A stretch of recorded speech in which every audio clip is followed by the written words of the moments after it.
काल का मतलब क्या है? यह जो समय है, इतने ही समय में मन लगता है, ब्रह्म वेला में मन ठीक लगता है। ये जो काल है, इन सब से परे हो जाना। ऐसा नहीं हो कि हम सोमवार के दिन ही सिर्फ हिंसा नहीं करते हैं, सोमवार के दिन ही झूठ नहीं बोलते हैं, मंगलवार के दिन ही झूठ नहीं बोलते हैं, इस दिन ही चोरी नहीं करते हैं। ऐसी स्थिति नहीं होनी चाहिए। क्या होना चाहिए? सार्वभौमा महाव्रतम। सार्वभौमिक रूप से हमको यम का पालन करना चाहिए। एक योगी को हमेशा न जाति से उसको लेना देना है, न देश से लेना देना है। ये नहीं है कि हम तीर्थ स्थल में जाएंगे तभी सत्यवादी रहेंगे, तीर्थ स्थल में जाएंगे तभी हिंसा नहीं करेंगे, तीर्थ स्थल में जाएंगे तभी चोरी नहीं करेंगे। तो ये यम नहीं है। महर्षि पतंजलि कैसे पालन करने को बोल रहे हैं? आप चाहे जहां जाओ, चाहे जहां रहो, चाहे जहां जन्म हो, चाहे जिस योनि में जन्म हो, सब जगह यम का पालन होना चाहिए। तब ये क्या हो जाता है? सार्वभौमा महाव्रतम, महाव्रत हो जाता है। ठीक है। ऐसी स्थिति में इनका आचरण जब होने लगता है तो यह महाव्रत हो जाते हैं।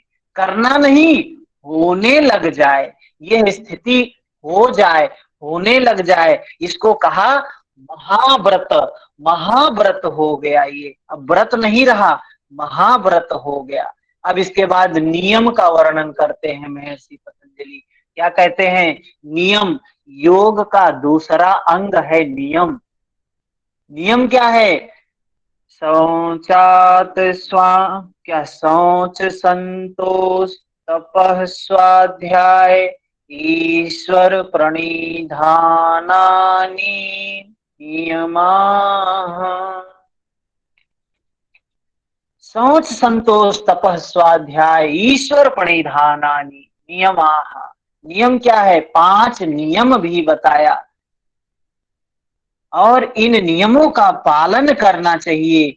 तो उसके पालन से क्या होगा, इसके बारे में भी बताते हैं। जैसे यम को पालन करने से क्या होगा बताया, नियम के पालन करने से क्या होगा, कैसे पालन करना है, इसके बारे में बताते हैं। तो शौच, शौच का मतलब होता है शुद्धि।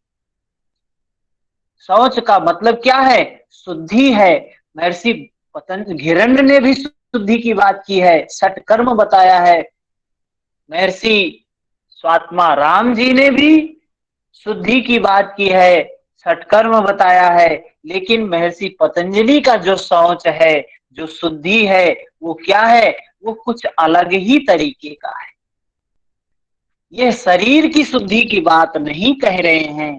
हमारा योग दर्शन जो है पूर्ण रूप से मन की बात करता है, चित्त की बात करता है, आत्मा की बात करता है।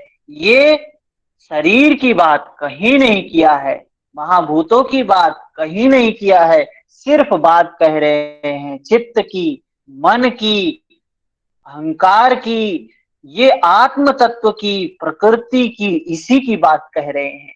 तो शौच क्या है? शौचात् स्वांग परैर संसर्ग। शौच क्या है?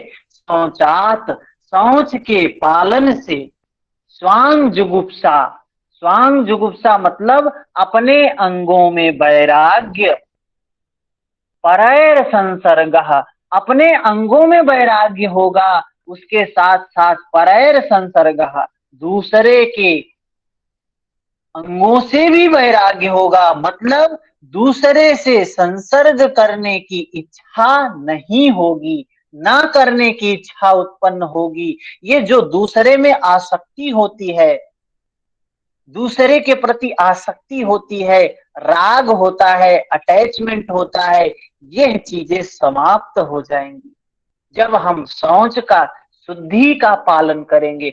जब हम अपने मन को शुद्ध करेंगे, अपने चित्त को शुद्ध करेंगे, तो क्या होगा? शौचात स्वांग जुगुप्सा, अपने में वैराग्य होगा। क्यों होगा वैराग्य? क्योंकि हमको पता चल जाएगा मैं कौन हूँ, मैं ये शरीर नहीं हूँ, मैं ये मन नहीं हूँ, मैं ये अस्थि नहीं हूँ, मैं ये मांस नहीं हूँ। जो कुछ ये दिख रहा है ये मैं नहीं हूँ, ये मेरा नहीं है, ये तो एक साधन मात्र है। और साधन से राग कैसा? जब अपने में राग खत्म हो जाएगा तो दूसरे से राग कैसा रह जाएगा? दूसरे से कोई राग नहीं रह जाएगा। जब अपने से राग की समाप्ति हो जाएगी, दूसरे से भी राग की समाप्ति हो जाएगी। इसका आध्यात्मिक अर्थ थोड़ा सा डिफरेंट है।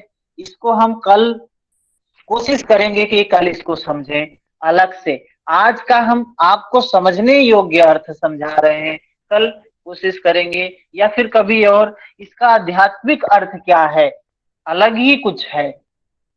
तो शौच का मतलब क्या है? स्वांग जुगुप्सा, अपने शरीर से वैराग्य समाप्त है। क्यों समाप्त हो जाएगा? जब हम अपने मन को, चित्त को सोच शुद्ध करेंगे, स्वच्छ करेंगे, निर्मल करेंगे, तो हमें ज्ञान हो जाएगा कि इस शरीर में कुछ भी नहीं है जिसको मैं कहूं, जिसको मेरा कहूं। फिर जब उसके बाद बताते हैं भीतर की शुद्धि की बात करते हैं, भीतर शुद्धि, अंतःकरण की शुद्धि की बात कहते हैं। सत्व शुद्धि सौ मनस्य एकाग्र इंद्रिय जयात्म दर्शन योग्यत्वानि च। क्या कह रहे हैं? सत्व शुद्धि सौ मनस्य, इसके सिवा ये अंतःकरण की शुद्धि से मन में प्रसन्नता आती है, चित्त की एकाग्रता आती है, इंद्रियों का वश में हो जाना। ये इंद्रियां वश में हो जाती हैं, इंद्रियां मन मित्र हो जाती हैं, आत्म साक्षात्कार की योग्यता प्राप्त हो जाती है। सत्व शुद्धि सौ मनस्य एकाग्र इंद्रिय, एकाग्रता प्राप्त हो जाती है। जय, एकाग्र इंद्रिय जयात्म, जय हो जाता है, आत्मा जय हो जाता है, दर्शन की योग्यता प्राप्त हो जाती है। और जो पुरुष है वो तो दर्शन ही करने वाला है, वो तो दृष्टा ही है, अपने स्वरूप में स्थिति प्राप्त होती है इस सोच से, शुद्धि से, इस चित्त की शुद्धि से, आत्म की शुद्धि से, मन की शुद्धि से। ठीक है। उसके बाद सोच के बाद बताते हैं संतोष। संतोष क्या है? संतोषात अनुत्तम सुख लाभ। संतोष क्या है? अनुत्तम सुख लाभ। संतोष से सुख की प्राप्ति होती है। सुख क्या है? सुख क्या चीज है? ये संतोष से सत्य का जो सही मायने में सुख है वो प्राप्त होता है। और संतोष ना होने पर क्या प्राप्त होता है? संतोष ना होने पर दुख प्राप्त होता है, अर्थात तृष्णा होने पर दुख प्राप्ति होती है।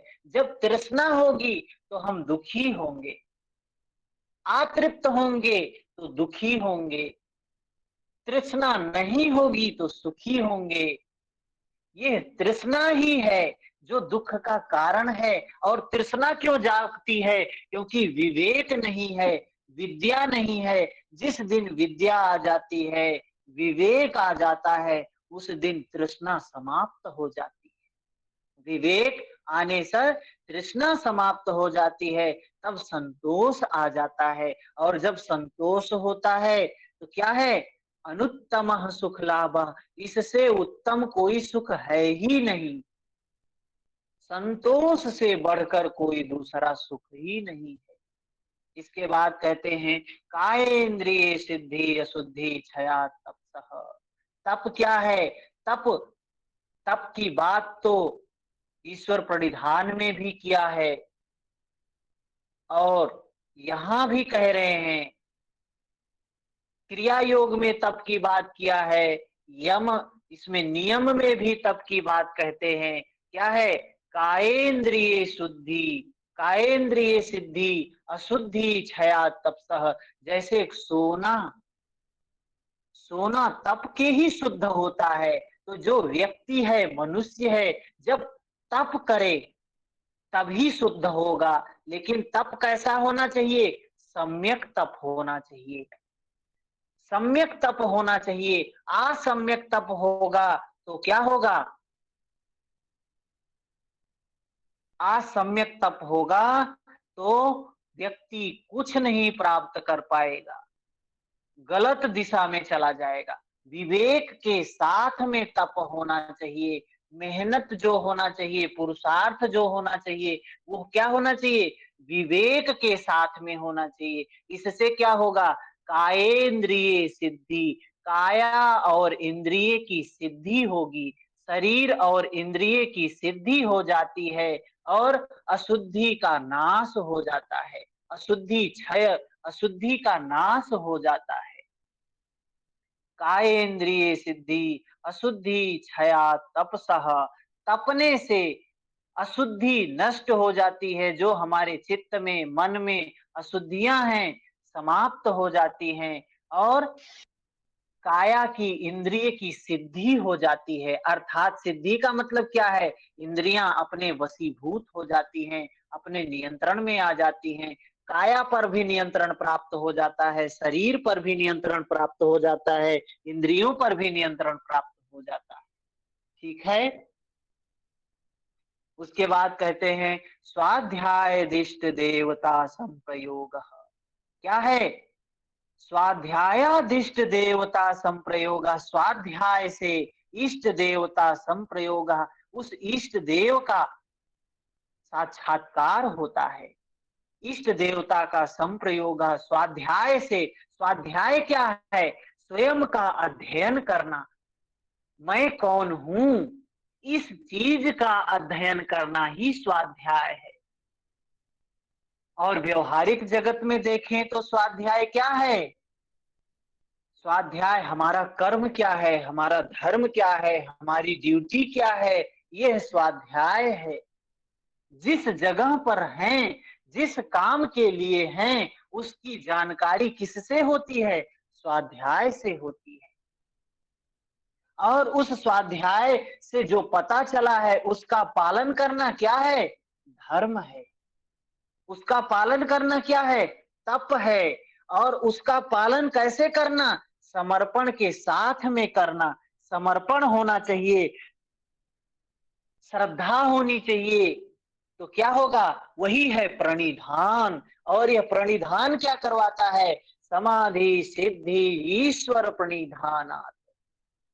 ईश्वर प्रणिधान से समाधि की सिद्धि होती है। लेकिन अगर जगत में हम काम कर रहे हैं तो क्या होगा? अगर हम जीवन में अपने काम कर रहे हैं, इस तप और स्वाध्याय और ईश्वर प्रणिधान को लागू करते हैं, तो क्या होगा? प्रणिधान और स्वाध्याय और तप, ये तीनों मिलके क्रिया योग बनते हैं। इन तीनों को करने से हम सफलता प्राप्त कर सकते हैं, चाहे भौतिक जीवन हो, चाहे आध्यात्मिक जीवन। आध्यात्मिकता में भी हम आगे बढ़ सकते हैं अगर इन तीनों चीजों का पालन करें। और भौतिक जीवन में भी हम सफलता प्राप्त कर सकते हैं। तप होना चाहिए, स्वाध्याय होना चाहिए और समर्पण होना चाहिए। बिना समर्पण के कुछ नहीं प्राप्त होता है। बिना स्वाध्याय के ज्ञान ही नहीं होगा हमको क्या करना है। आपका टारगेट है जेआरएफ निकालना है, नेट निकालना है, लेकिन आप स्वाध्याय नहीं करेंगे। स्वाध्याय का मतलब क्या है? इस सिलेबस का, इस जो आपका उद्देश्य है उसके हित में क्या काम है, ये स्वाध्याय से पता चलता है। सिलेबस देखना, कौन कौन सी चीजें हैं इसमें, फिर सिलेबस के अनुसार पढ़ना। क्या है? ये सिलेबस देखना, उसको जानना ही स्वाध्याय है। और पढ़ना तप है, समर्पण के साथ पढ़ना, उसमें लीन हो जाना, उसमें आनंद के साथ में पढ़ना। जैसे बहुत से लोग पढ़ाते हैं, आप लोग भी कहीं ना कहीं किसी टीचर के संपर्क में रहे होंगे, किसी यूनिवर्सिटी में या किसी ऐसे इंस्टीट्यूट में, किसी आश्रम में, ऐसी जगह पे आपने भी क्लास कभी ना कभी जरूर ली होगी। तो लोग क्या करते हैं? पढ़ाते तो हैं, सभी लोग तप कर रहे हैं, सभी पढ़ा रहे हैं, सभी स्वाध्याय किए हैं, सबको पता है कि हमको ये सिलेबस कंप्लीट कराना है, लेकिन ये प्रणिधान की कमी होती है। समर्पण की कमी होती है। इस वजह से उस क्लास, स्कूल का जो क्लास होता है, यूनिवर्सिटी का जो क्लास होता है, उसमें सिर्फ समर्पण नहीं रहता है, तप भी है, स्वाध्याय भी है, लेकिन सिर्फ समर्पण का अभाव हो जाता है। इसीलिए हमारे बच्चे, हमारे जो साथी हैं, ये सब बेचारे प्यासे के प्यासे ही रह जाते हैं, क्योंकि उनके पास जो टीचर है उसके पास समर्पण नहीं है, उसके पास भाव नहीं है, देने का भाव नहीं है, सिर्फ वो ड्यूटी कर रहा है, सिर्फ वो तप कर रहा है, और उसको स्वाध्याय भी पता है कि हमें ये पढ़ाना है, वो पढ़ा रहा है। बच्चे समझ ही नहीं पाते, क्योंकि उसने वो भाव नहीं छोड़ा, वो समर्पण नहीं छोड़ा, इसलिए बच्चों को समझ में नहीं आता है। कुछ बात स्पष्ट हुई? क्या है ये तप, स्वाध्याय, ईश्वर प्रणिधान? ये प्रणिधान बहुत महत्वपूर्ण है। आज अगर आप लोग हमारी बात को समझ पा रहे हैं, इतने दूर आप लोग बैठे हुए हैं, सिर्फ एक फोन के माध्यम से, हमारी आवाज के माध्यम से अगर हमारी बात आपको समझ में आ रही है, तो वो सिर्फ और सिर्फ ये प्रणिधान ही है, ये समर्पण ही है जो आपको हमारी बात को समझने में मजबूर कर रहा है। और इसी की कमी होती है यूनिवर्सिटी में। बाहर के जो टीचर होते हैं, जो पढ़ाते हैं, सिर्फ समर्पण नहीं होता है, भाव नहीं होता है, होता भी है तो कम होता है। ठीक है, अगर इन चीजों का हम पालन करेंगे तो हमें जरूर लक्ष्य की प्राप्ति होगी, उद्देश्य की प्राप्ति होगी। क्रिया इसको बताने के बाद महर्षि पतंजलि शौच, संतोष, तप, स्वाध्याय, ईश्वर प्रणिधान, नियम का वर्णन करने के बाद बताते हैं कि जब आप इस मार्ग पे चलोगे, ये तो धर्म का मार्ग है, योग का मार्ग है, जब इस पे आगे आप चलोगे, इसमें विघ्न आएगा, बाधाएं आएंगी। अगर कोई काम आप अच्छा करने जा रहे हो, उसमें कोई बाधा नहीं आ रही है, तो समझ लो वो अच्छा काम है ही नहीं। अच्छा काम तभी माना जाएगा वो, जब उसमें बाधा आए। समर्पण, बिल्कुल समर्पण के साथ में ड्यूटी होनी चाहिए। ड्यूटी तो तप है, लेकिन अगर समर्पण नहीं है तो ड्यूटी व्यर्थ है, कुछ प्रोडक्ट उससे कोई कुछ आने वाला रिजल्ट नहीं आएगा। इस अपने काम को ही राम बना ले, जिसमें आनंद आने लगे। मैं जो टीचिंग करता हूं, मुझे थकान नहीं होती है और एनर्जी मिलती है, जैसे लगता है कि मैं पढ़ा के कितना आनंद आता है। लोगों को पढ़ाने के बाद, आपको समझने के बाद जितना आनंद आता है, उतना आनंद, उससे ज्यादा आनंद मुझे समझाने के बाद आता है। ये जो आनंद है, ये समर्पण है, ये समर्पण से ही ये आनंद आता है। इसी को कहा गया, महर्षि पतंजलि ने कहा प्रणिधान। बहुत से लोग होते हैं, ड्यूटी ऐसे करते हैं, डूब जाते हैं ड्यूटी में, उनको टाइम का ख्याल ही नहीं होता है कि कितना घंटे की ड्यूटी कर रहे हैं। कुछ लोग ऐसे होते हैं जो घड़ी देखते रहते हैं बार बार, अरे अभी 3 घंटे बचे हैं, अभी 2 घंटे बचे हैं, अभी 1 घंटे बचे हैं, ये टाइम ही नहीं बीत रहा है। वहां समर्पण नहीं है, वहां बंधन है, वो बंधे हुए हैं, तब काम कर रहे हैं, काम कर रहे हैं, लेकिन वो काम कर रहे हैं, तप है, सिर्फ तप है, वो उसमें समर्पण नहीं है। जैसे दिया है, दीपक है, तेल होगा, बाती होगी, अग्नि होगी, तभी प्रकाश आएगा।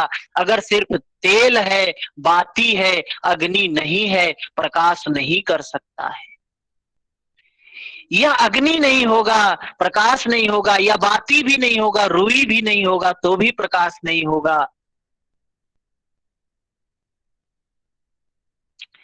अगर तेल भी नहीं होगा तो भी प्रकाश नहीं होगा। रजनीश जी, कोई पीडीएफ नहीं है, सिर्फ लेक्चर ही लेते हैं इस टाइम।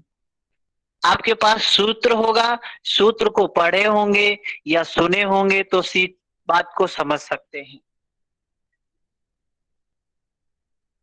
सूत्र का पीडीएफ है, उसको भेज देंगे हम आपको। भेजा तो हुआ है सर पहले। हाँ पहले भेजा है, अभी फिर भेज देंगे। तो ये क्या है, महर्षि पतंजलि कह रहे हैं जब योग का काम शुरू करोगे, योग मार्ग में आगे बढ़ोगे, ये यम नियम का पालन करोगे, इसमें बाधाएं आएंगी।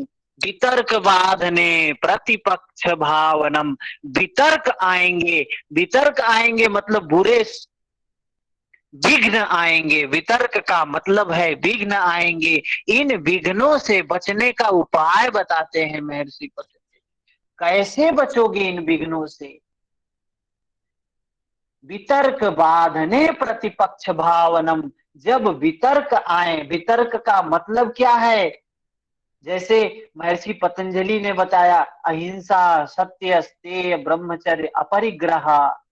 जब ऐसी स्थिति आए कि तुम्हें हिंसा करने के लिए मजबूर होना पड़े, जब ऐसी स्थिति आए कि तुम्हें झूठ बोलने के लिए मजबूर होना पड़े, जब ऐसी स्थिति आए कि तुम्हें चोरी करने के लिए मजबूर होना पड़े, अहिंसा, सत्य, स्तेय, जब ऐसी स्थिति आए कि आपको ब्रह्मचर्य का खंडन करने के लिए मजबूर होना पड़े, ऐसी स्थिति आए कि आपको अपरिग्रह का पालन करने में मजबूर होना पड़े, नहीं कर पा रहे हैं, इन विघ्नों में बाधा आ रही है, इनमें जो यम बताया है, नियम बताया, इसको पालन करने में बाधा आ रही है, तो क्या करना? प्रतिपक्ष भावनम, प्रतिपक्ष भावनम मतलब इनके विरोधी भावों को सोचना, भावना करना। कि जैसे मान लीजिए किसी के मन में क्रोध जागा है, किसी के व्यक्ति के प्रति खूब क्रोध जागा है, क्रोध जागा है तो क्रोध से कैसे छुटकारा पाएंगे? जब मन में तो इतना क्रोध है कि अगला आदमी मिल जाए तो उसकी हत्या ही कर देंगे, कैसे बच सकते हैं? महर्षि पतंजलि ने कहा प्रतिपक्ष भावनम, भावना करना। किस चीज का भावना करना? प्रतिपक्ष,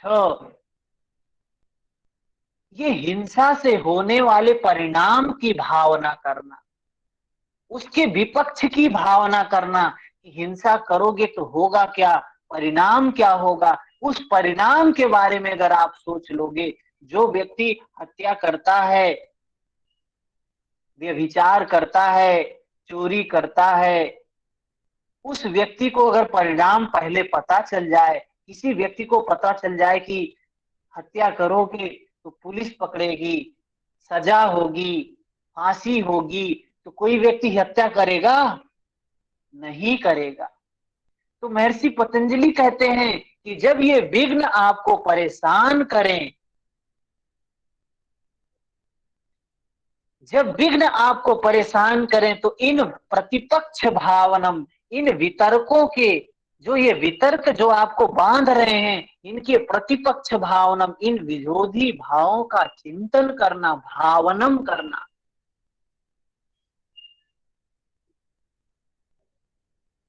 परिणाम जो पता होता है, एक होता है मानना, एक होता है जानना। वो मानते हैं, जानते नहीं हैं। मानने से कुछ भी नहीं होता है, क्योंकि जब होता है, जब क्रोध आता है, तो वो ज्ञान खंडित हो जाता है, वो ज्ञान का मतलब नहीं रह जाता है, मानने वाला ज्ञान हट जाता है, सिर्फ जानने वाला ज्ञान काम में आता है, अनुभव वाला ज्ञान सिर्फ काम में आता है। अभी आप कहते हैं परिणाम पता होता है, परिणाम पता होता है, आपने उसको अनुभव नहीं किया है, आपने सिर्फ मान लिया है। जिसको परिणाम पता है, जिसने अनुभव किया है, वो दोबारा वो गलती नहीं करता है। होश होगा, अगर विवेक होगा तो गलती नहीं होगी। गलतियां पशु करते हैं, जानवर करते हैं, मनुष्य गलती एक बार करता है, दो बार करता है, तीसरी बार गलती नहीं करता है। परिणाम पता है तो भी गलती कर रहा है, तो वो पशु है, विवेकवान नहीं है। जिसको विवेक होगा, एक योगी का विवेक जागृत होगा, तभी जिसको विवेक होगा वही ये काम कर सकता है। अगर आपको पता है कि हम क्रोध करेंगे तो हम जलेंगे, हम दूसरे को तो बाद में जलाएंगे, पहले तो खुद ही जल जाएंगे। क्रोध होता है तो कितना शरीर में कंपन होने लगता है, चेहरा लाल हो जाता है। द्वेष करेंगे तो पहले अपना नुकसान करेंगे, बाद में दूसरे का करेंगे। किसी के चेहरे पे काला लगाएंगे, उससे पहले अपने हाथ में लगाना पड़ेगा। अगर हमको होश में ये होगा, हम ये प्रतिपक्ष भावनम कर लेंगे कि हाथ में अपने भी लगाना पड़ेगा भाई काला। अगले को मारने जाएंगे तो पहले अपने अंदर में विकार पैदा करना पड़ेगा। जब ये ज्ञान हो जाएगा तो कौन विकार जगाएगा। हम अपने मालिक हैं, हम दूसरे के मालिक नहीं हैं। हम अपने को निर्मल करने के अधिकारी हैं, दूसरे को निर्मल करने के अधिकारी नहीं हैं। हम अपने हाथ में कीचड़ नहीं पोतेंगे, उसका मालिक मैं हूं। तो जिसको पता चल जाएगा कि अगले को करने से पहले, अगले को क्षति पहुंचाने से पहले हमारी क्षति खुद ही हो जाएगी, हम खुद ही अपने आप को नष्ट कर लेंगे।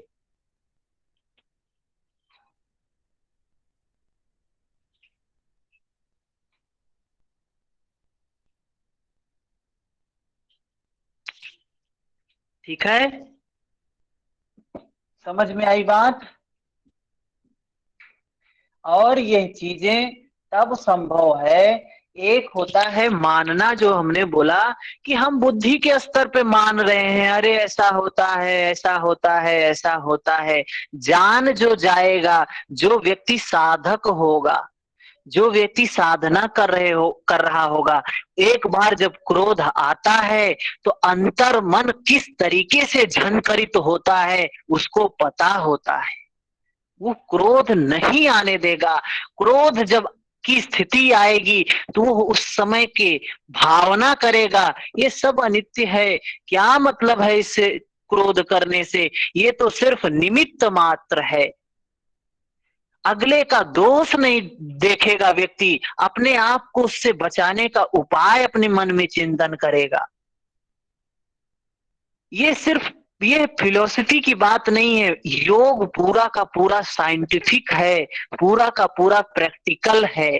और जब तक आप प्रैक्टिकल नहीं चलोगे, आप सोचो कि तर्क वितर्क से कुछ नहीं होता है, ये तर्क वितर्क से सिर्फ क्या है, फिलोसफी की बातें हैं। तर्क वितर्क करके एक दूसरे को हरा सकते हैं, एक दूसरे से जीत सकते हैं, लेकिन योग तो पूरा प्रैक्टिकल है, पूरा जीवन पर जीने वाली बात है।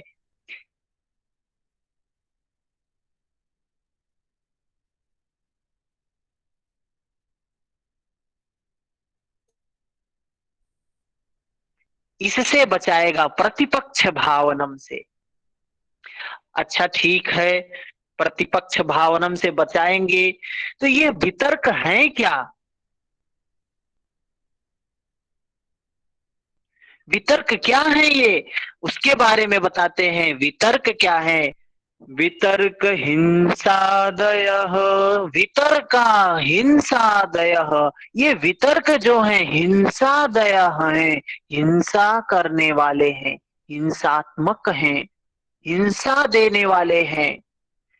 कृतकारिता, जो खुद किए जाते हैं, कृत जो खुद किए जाते हैं, कारिता दूसरों से करवाए जाते हैं। अनुमोदिता, अनुमोदित का मतलब क्या है, किसी ने कर दिया, हमने उसकी प्रशंसा कर दी, हाँ बहुत अच्छा काम किया तुमने, ये क्या है, अनुमोदित है। जो ये वितर्क हैं, ये किए जाते हैं, करवाए जाते हैं, या दूसरों को अनुमोदित किए जाते हैं। और क्यों किए जाते हैं? लोभ क्रोध मोह पूर्व का, लोभ बस हम करते हैं, करवाते हैं, या किसी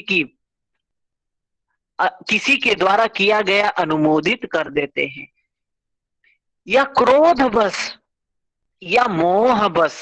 लोभ क्रोध मोह, इन तीन कारणों से ही हम ये काम करते हैं।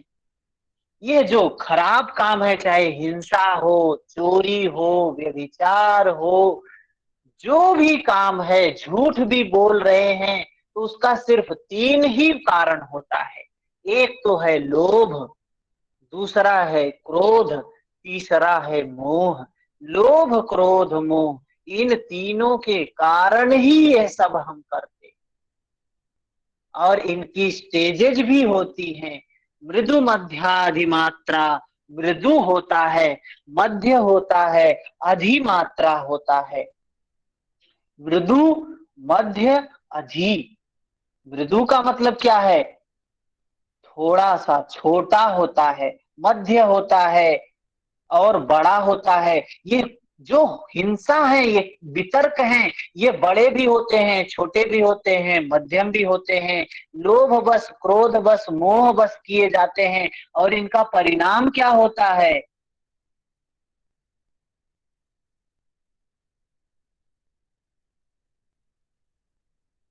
नहीं नहीं नहीं नहीं, प्रेम से नहीं होता है, सेवा का भाव नहीं होता है। ये जो होता है सिर्फ 3 ही होता है, लोभ, क्रोध, मोह। मोह और प्रेम में अंतर है, मोह और प्रेम में अंतर है। हमने जब प्रेम राग के बारे में हम डिस्कस कर रहे थे, तो वहां बताया था कि प्रेम क्या होता है, राग क्या होता है। ये मोह की बात कह रहे हैं, और मोह जो उत्पन्न होता है तमोगुण से उत्पन्न होता है। क्रोध जो उत्पन्न होता है रजोगुण से उत्पन्न होता है। लोभ जो उत्पन्न होता है तमोगुण से उत्पन्न होता है। ठीक है, तो ये लोभ क्रोध मोह पूर्व का इससे उत्पन्न होते हैं, इसके द्वारा होते हैं, इसी के कारण होते हैं। लोभ बस, क्रोध बस, मोह बस होते हैं। मृदु मध्याधिमात्रा, 3 इनकी स्टेजेस हैं, जो देते क्या हैं? दुखा ज्ञानानंत फला, दुख देते हैं। दुख की बात की है, 3 प्रकार के दुख हैं। आज क्या है? दैहिक, दैविक, भौतिक, तापा। 3 प्रकार के दुख देते हैं। अज्ञान देते हैं। दुख, अज्ञान। अज्ञान क्या है? यह तमोगुण का क्या है? परिचायक है अज्ञान। अज्ञान देते हैं, और क्या देते हैं? अनंत फलाह, ये अनंत दुख देते हैं, अनंत अज्ञान देते हैं, ये फल देने वाले हैं। इस प्रकार विचार करना क्या है? प्रतिपक्ष भावनम, यही है प्रतिपक्ष भावना। जब मन में हिंसा जागे, मन में व्यभिचार की भावना जागे, चोरी की भावना जागे, झूठ बोलने की भावना जागे, तो इनके इन विचारों पर चिंतन करना कि कितना दुख देगा ये, कितना ज्ञान देगा ये, कितना व्याकुलता देगा, कितना आसंति देगा, कौन से संस्कार का निर्माण होगा। इससे क्या होगा? हम बच सकते हैं, इन वितर्कों से हम बच सकते हैं। ऐसे बच सकते हैं, उसका उपाय बताया हमको। यम और नियम हमने देख लिया, ठीक है। यम नियम बताने के बाद तीसरे अंग पर आते हैं महर्षि पतंजलि। क्या है तीसरा अंग? तीसरा अंग बताते हैं, क्या है? महर्षि पतंजलि ने सबसे पहले यम बताया, यम का फल बताया, नियम बताया, नियम का फल बताया। इसके बाद आसन बताते, आसन बताते हैं। क्या है आसन? तीसरा अंग योग का क्या है? तीसरा अंग है आसन। कैसे करना है आसन? कौन सी स्थिति है आसन की, उसके बारे में बताते हैं। स्थिर सुखम आसनम। आसन क्या है? स्थिर, स्टेडीनेस होना चाहिए, स्थिर सुख होना चाहिए, कंफर्टनेस होना चाहिए। आसनम, स्थिरता होनी चाहिए, सुख होना चाहिए। स्थिरता है, सुख है, तो आसन है। अगर स्थिरता है, 35 हो गया है वृंदावन जी। 35 नंबर सूत्र हमने जब शुरू किया था यम के बारे में, तो पहला यम है अहिंसा। अहिंसा से क्या प्राप्त होता है? अहिंसा में स्थित होने से वैर भाव समाप्त हो जाते हैं। ठीक है। ये सारे आपने पहले ही डिफाइन कर दिए सर। हाँ, ये सारे हमने पहले ही डिफाइन करके फिर उसके इफेक्ट को, उसके बचने के उपाय को डिस्कस किया हमने। अभी हम देखते हैं आसन। तीसरा अंग है आसन। आसन क्या है? स्थिर सुखम आसनम। स्थिरता होनी चाहिए। आसन का मतलब है बिल्कुल स्थिरता। तनिक भी हलन चलन नहीं होना चाहिए शरीर। मोमेंट नहीं होना चाहिए। सुख होना चाहिए। प्रयत्न नहीं होना चाहिए। सुख होना चाहिए। मतलब शरीर बिल्कुल स्थिर हो, स्टेडीनेस हो, कंफर्टनेस हो। इसी को कहते हैं आसन। आज आसन का स्वरूप क्या है हमारे समाज में? कितने दुर्लभ स्थिति बना लो शरीर की, वो आसन है। क्या उस अवस्था में शरीर में स्टेडीनेस होता है, स्थिरता होती है? क्या उस अवस्था में सुख होता है? नहीं होता है। शरीर में वाइब्रेशन होता है, कंपन होता है। शरीर में सुख नहीं होता है, शरीर में कष्ट होता है। तो हम तो योग के बिल्कुल खिलाफ जा रहे हैं। महर्षि पतंजलि कह रहे हैं स्थिर सुखम आसनम। स्थिर में हो, सुख में हो तो आसन है। हम ना स्थिर हैं ना सुख में है। अब आप ही डिसाइड करिए, क्या हम आसन कर रहे हैं? और अगर आप आसन कर रहे हैं तो महर्षि पतंजलि ने स्थिर सुखम आसनम का रिजल्ट भी बताया है। और करना कैसे है उसको भी बताया है। पहले आसन बताया, फिर उसको करना कैसे है उसको बताते हैं। अगला सूत्र बताता है प्रयत्न शैथिल्य अनंत समापत्तिभ्याम। प्रयत्न शैथिल्य अनंत समापत्तिभ्याम। प्रयत्न की होनी चाहिए। और यही बात महर्षि स्वात्माराम ने क्या बताया है? प्रयास। प्रयास क्या है? बाधा है, बाधक तत्व है। और वही बात महर्षि घेरण्य भी कह रहे हैं, प्रयत्न नहीं होना चाहिए। प्रयत्न की शिथिलता होनी चाहिए, मतलब प्रयास नहीं होना चाहिए। आप प्रयास कर रहे हैं, प्रयत्न कर रहे हैं, आसन नहीं है। हम तो जो आसन करते हैं सब पूरा फूल प्रयत्न होता है, पूरा प्रयास होता है, 100% प्रयास होता है। बिना प्रयास के होता ही नहीं है। यहाँ कह रहे हैं प्रयत्न की शिथिलता होनी चाहिए। प्रयत्न शैथिल्य अनंत समापत्तिभ्याम। यही तो बात है, आप समझ नहीं पा रहे। कैसे समझ सकते हैं? अध्यात्म की बात है, भौतिकता में कैसे समझा जा सकता है? जबकि फुल साइंटिफिक है ये। जो लोग इसमें होंगे वो समझ सकते हैं। अनुभव जिसका होगा वो समझ सकता है। हम समझ सकते हैं। जब आप उस स्थिति से गुजरेंगे तभी समझ सकते हैं। बुद्धि के स्तर पे आपको नहीं समझ में आएगी ये बात। लेकिन क्या महर्षि पतंजलि लिख रहे हैं तो झूठ तो लिखे नहीं है। महर्षि पतंजलि अगर इस बात को कह रहे हैं, महर्षि घेरन, महर्षि स्वात्माराम अगर इस बात को कह रहे हैं कि प्रयास जो है बाधा है, आसन में प्रयास नहीं होना चाहिए, प्रयत्न की शिथिलता होनी चाहिए, तो झूठ तो बोल नहीं रहे हैं।